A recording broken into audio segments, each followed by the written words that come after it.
gentlemen, this is the remix song by Kevin Studio.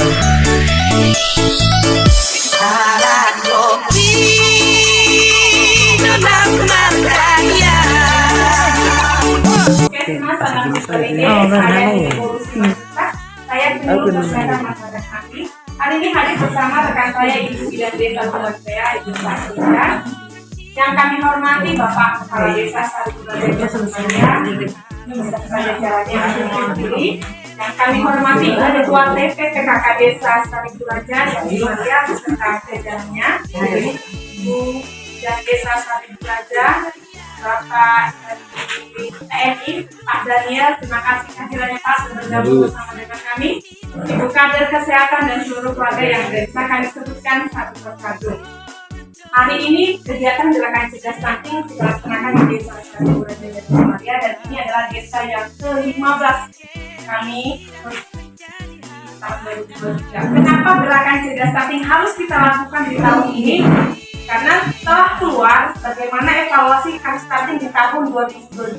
Evaluasi itu kan Nina per tahun dilaksanakan. Kalau 2020 kan masih berjalan. Nah, 2022 sudah keluar per 31 Desember 2022. Secara nasional kasus stunting sudah turun, ada di angka 21,9%.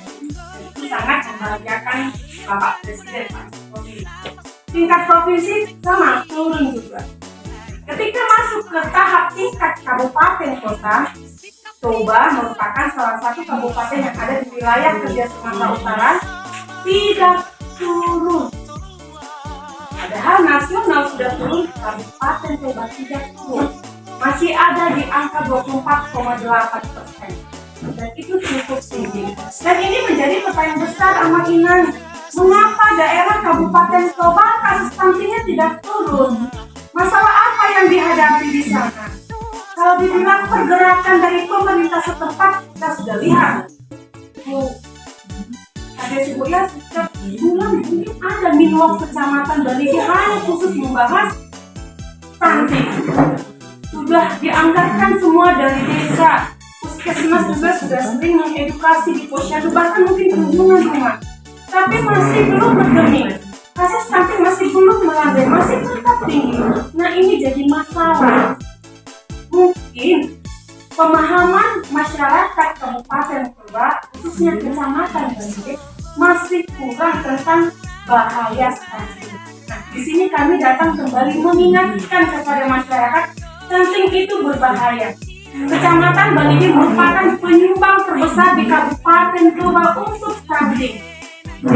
Kita daerah ibu kota, tingkat kehidupan, ekonomi, pengetahuan biasanya di atas rata-rata dibanding kecamatan yang lain. Itu yang biasa ibu kota.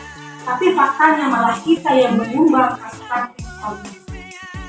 Nah, Desa Saripulaja dan Himalaya tahun ini juga masih tetap menyumbang kasus stunting. Kita lihat angkanya berapa. Kemudian kami ingatkan kembali apa itu stunting. Kata kuncinya gagal tumbuh. Gagal dia bertumbuh si anak akibat pemenuhan gizinya sangat kurang dan terjadi dalam jangka waktu yang lama. Dan biasanya bibitnya sudah muncul bahkan sebelum dia lahir. Itu stunting.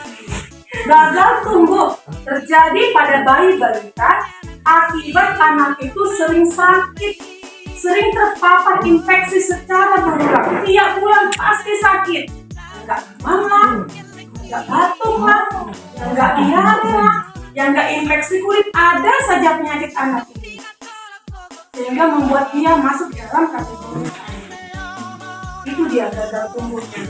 Ciri-cirinya sudah tahu karena kadang sekarang ada di sini. Saya yakin balita juga selalu diukur anaknya tinggi badannya. Kalau disandingkan dengan usianya lebih pendek, itu hanya ciri-ciri fisik yang bisa dilihat oleh mata manusia.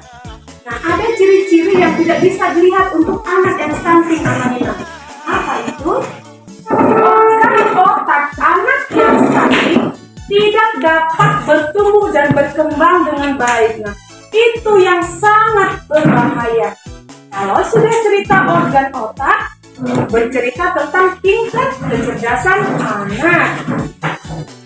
Semua orang tua, semua keluarga ingin anaknya menjadi anak yang cerdas.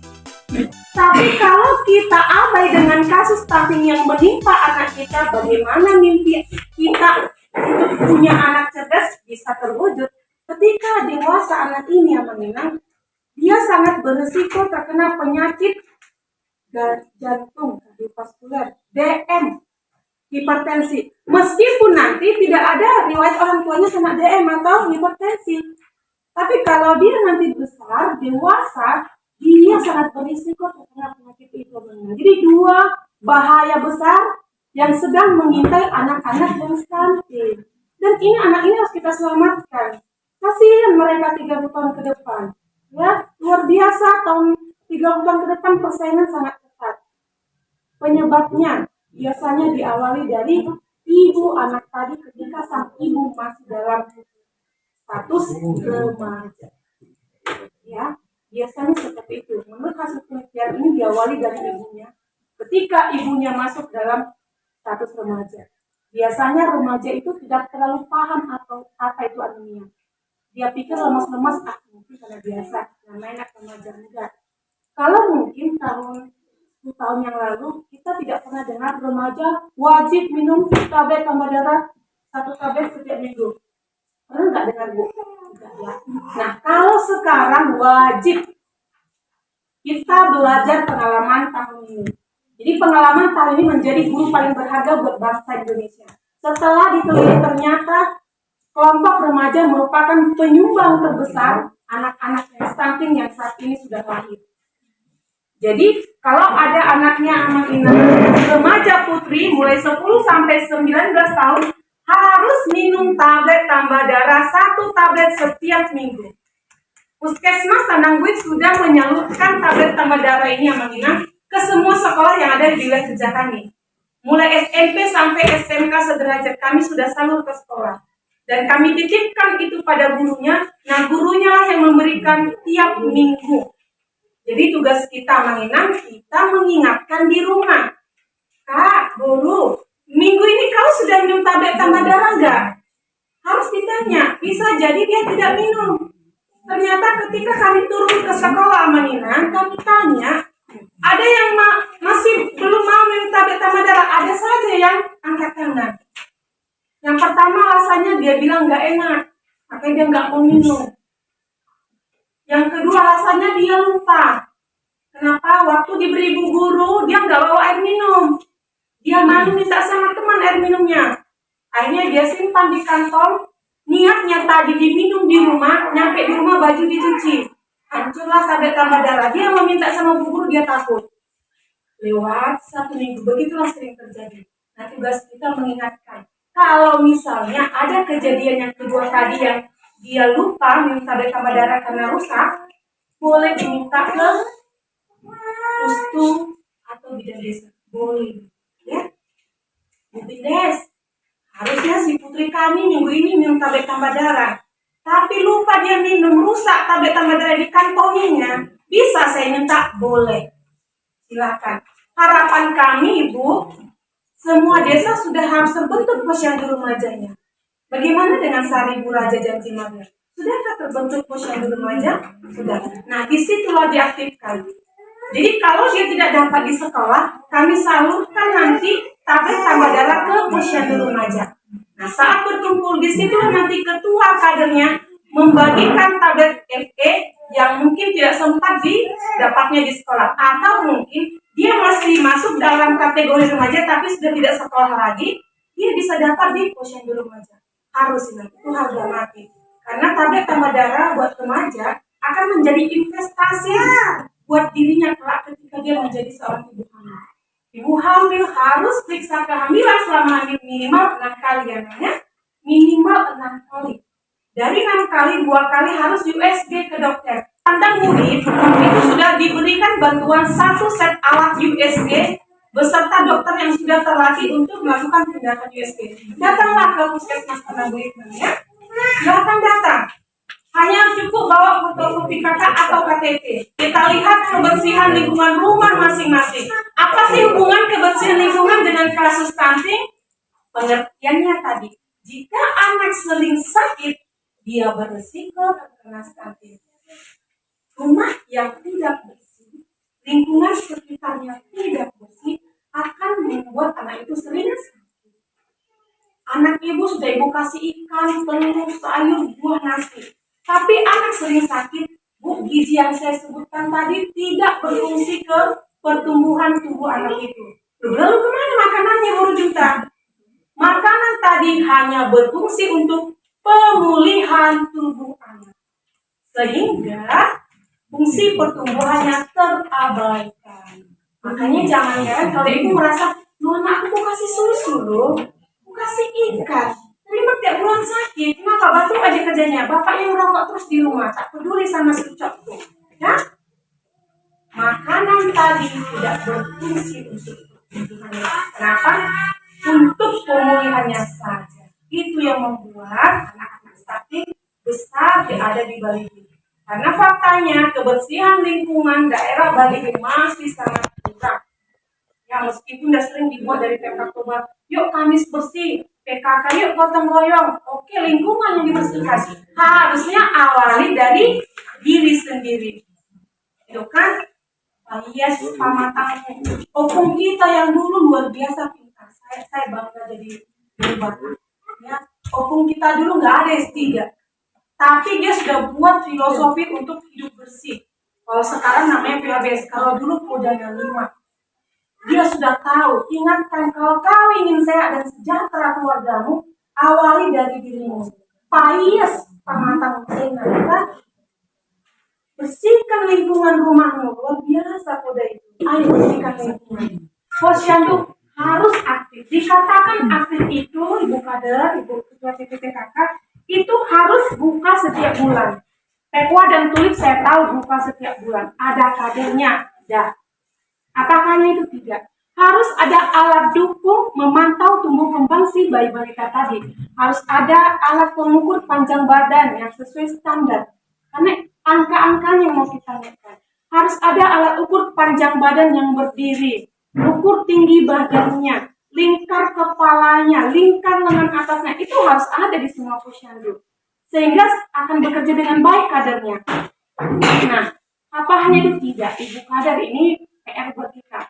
Kunjungan posyandu setiap bulan itu minimal harus 80%. Kalau misalkan di Tulip ada 50 bayi balita contoh, artinya setiap bulan harus berkunjung 40. Yuk, coba kita cross check kembali Ibu Kader. Bagaimana kinerja kita? Sudahkah ada 80%? Kalau tidak ada berarti wajar. Masih banyak anak yang tidak dipantau tumbuh kembangnya. Ibu-ibu bayi balita akan mengingatkan kembali. Jangan ketika anak sudah selesai diimunisasi tidak datang lagi. Si posyandu memantau tumbuh kembangnya. Di situ diukur panjang badannya. Sebenarnya kasus stunting di Seribu Raja ada 8 anak kalau saya tidak salah. Ini bisa di skip jauh hari harusnya. Kalau kader dan ibu bayi balita paham dalam melihat grafik tadi. Biasanya sudah warning itu, ada tanda-tandanya. Ya, 3 bulan berturut-turut ini berat badan anak nggak naik. Kalau ibu kader memang letakkan itu di KMS-nya dengan rapi, dan ibu jelaskan pada keluarganya saat di langkah 4 penyuluhan, nah si putri ini tidak naik 3 bulan berturut-turut. Hati-hati, dia nanti masuk ke dalam kategori stunting. Kalau sudah masuk kategori stunting Mama Nina, tidak mudah pulihnya, itu masalahnya. Bukan seperti batuk pilek 7-14 hari kasih aja antibiotik sembuh, tidak. Stunting bisa sampai berbulan-bulan nggak pulih-pulih dan dia merusak dengan cepat organ otak anak. Jangan sampai itu terjadi. Sebenarnya sudah bisa terlihat kalau tadi Ibu Kader jeli melihat grafik yang ada di buku Pingsi bayi balita.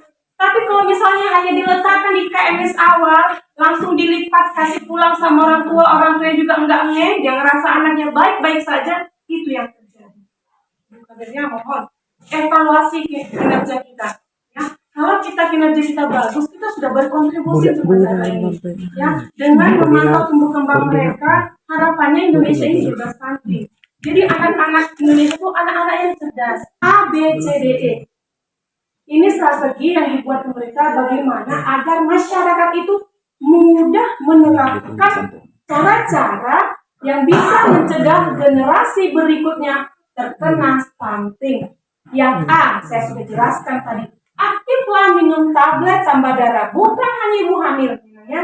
Remaja putri, ibu hamil selama hamil harus minum tablet tambah darah, ya. Diminumkan, dikasih sama ibu bidan kan? Ya, jangan sampai ya, tetap berikan tablet tambah darah. Dan ibu hamil periksa kehamilan harus teratur. Kalau misalnya sudah selesai USG, udah malas lagi ke puskesmas karena jauh, nggak usah jauh-jauh. Ini ada pustu. Ya, Sari Buraja punya pustu. Ada 2 bidan desa yang ditempatkan pemerintah untuk melayani ibu-ibu hamil. Yang C, ayo. Cukupi konsumsi protein hewani, khususnya buat bayi balita. Protein hewani itu lauk pauk, bisa telur, bisa ikan, bisa daging. Makanan terbaik seorang anak manusia, begitu dia berusia 0 sampai 6 bulan, hanya satu. Air susu ibu. Terbaik, namanya terbaik itu satu, ya. Terus bagaimana dengan susu formula? Itu hanya makanan bayi yang diciptakan manusia. Karena pintarnya manusia bisa ciptakan susu formula. Tapi kalau kita makanan terbaik, hanya air susu ibu. Terus bagaimana caranya supaya anak kita bisa mendapatkan 6 bulan pertama? Yang pertama, begitu kita punya rencana hamil atau mungkin sudah hamil, kita harus paham bagaimana agar air susu kita banyak. Jadi jangan berharap, udahlah kan sudah ada payudara keburu cinta, nanti datang sendiri. Oh enggak. Ya, tetap harus dirangsang. Caranya makan banyak makanan yang bergizi. Itu nanti ditabung, diolah oleh tubuh. Tanpa kita bilang, tubuh itu bekerja dengan otomatis, tanpa kita perintah. Apa yang kita makan akan diolah, disimpan, dan akan dikeluarkan pada waktunya. Karena air susu itu diatur oleh hormon dan otak si ibu. Jadi kalau ibu abai masalah gizi saat hamil, beresiko asinya sedikit. Itu dia cerita asi eksklusif. Harapannya semua edukasi yang kami berikan hari ini, meskipun singkat, itu bisa membantu semua keluarga dalam memahami cara-cara mencegah stunting. Itulah generasi bebas stunting lahir di Desa Sari Buraja Janji Maria. Anak yang 8 tadi boleh pulih secara pelan-pelan, dan anak yang lain tetap sehat. Anak koki,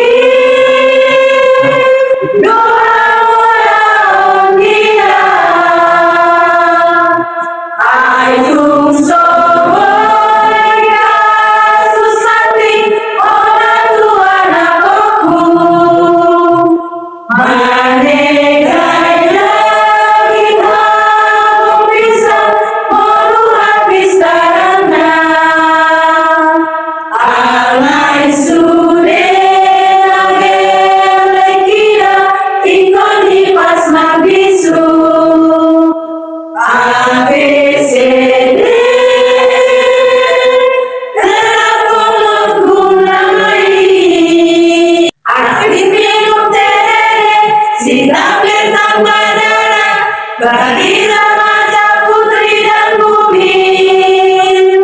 bumi harus teratur, periksa kehamilan minimal sebanyak 6 kali. Cukupi konsumsinya si protein hewani, telur ikan daging sejenisnya. Datanglah ke posyandu, pantau tumbuh kembangnya, eksklusif ASI 6 bulan. Aidum soboi kasus sakti, honaku ada koku, manegai daging hagok bisa.